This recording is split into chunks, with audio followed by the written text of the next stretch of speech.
Welcome to my YouTube automotive channel. In today's video I have a 2013 Dodge Charger and I will show you how to remove and replace the cabin air filter. This video should apply to Dodge Chargers made from 2011 all the way up to 2023. I'm pretty sure the newer models will be the same. In case this video was helpful, please consider supporting the channel by liking the video, subscribing to the channel or becoming a member. Now on these vehicles, this is very easy to do. Cabin air filter will actually be located under the front hood, here on the passenger side, behind this cover. Okay, I will zoom out a bit.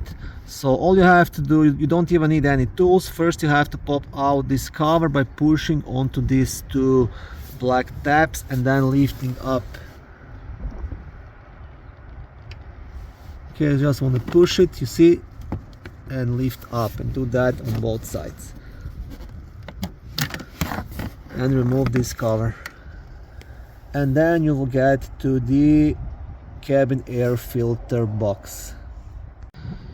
Okay, now to remove this cover you will have two clips to unclip, one on this side and one just here, right?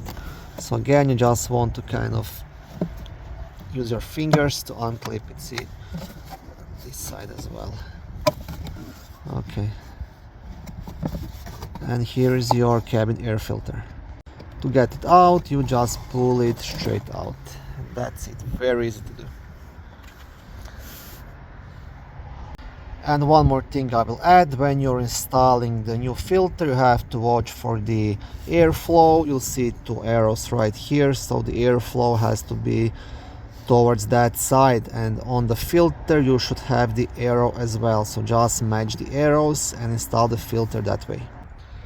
Thank you for watching this video. I hope it was helpful and educational. If it was, please like it and consider subscribing to my YouTube automotive channel. On my channel there is lots of how-to videos, do-it-yourself videos, car reviews, product reviews and other similar automotive topics.